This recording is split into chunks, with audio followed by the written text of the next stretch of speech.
les calanques de Marseille en danger. Ce petit bijou marin au cœur d'un parc naturel va continuer à abriter des rejets industriels. Et c'est le préfet de la région qui a pris la décision. Il a validé hier la demande de l'usine Alteo de rejeter en mer les résidus de sa production d'aluminium.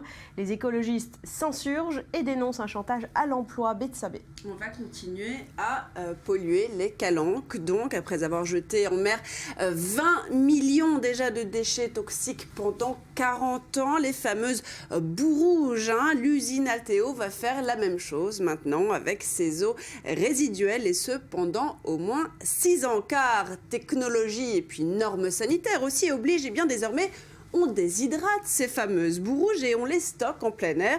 Mais l'eau issue de cette déshydratation, une eau qui contient accessoirement de l'arsenic, du titane, du vanadium et du mercure, cette eau, elle continuera donc à se déverser dans les calanques. Et grâce à qui pas au préfet de région qui a signé l'autorisation, comme vous l'avez dit, mais au gouvernement, à quelques semaines seulement de la COP21, on le rappelle, puisque le Premier ministre Manuel Valls serait celui qui a donné son feu vert à l'usine pour continuer à verser son poison. Alors la ministre de l'écologie, Ségolène Royal, l'a même confirmé. Regardez, l'ordre est venu du Premier ministre au préfet en direct, c'est ce qu'elle a déclaré à l'AFP.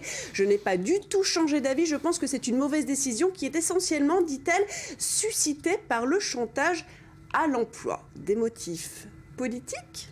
Tiens donc. Ségolène Royal très remontée donc, contre le Premier ministre. Exactement, la ministre de l'écologie qui, on l'a vu, n'a pas pris de pincettes donc pour montrer sa désapprobation et de marteler « je désapprouve cette décision, c'est une mauvaise décision ». Pointé du doigt, Matignon a tout de suite démenti, arguant c'est un conseil d'experts indépendants, comme ça on sait qu'ils ne sont pas tous indépendants, qui a planché sur ce dossier. Bref, Manuel Valls n'aurait donc rien à voir avec cette histoire, il n'en reste pas moins les critiques fusent, et alors même les people s'y sont mis, comme la chanteuse Nolwenn Leroy, et bien évidemment les premiers concernés aussi, qu'on entend, les pêcheurs locaux, qui veulent aller jusque devant le Conseil d'État.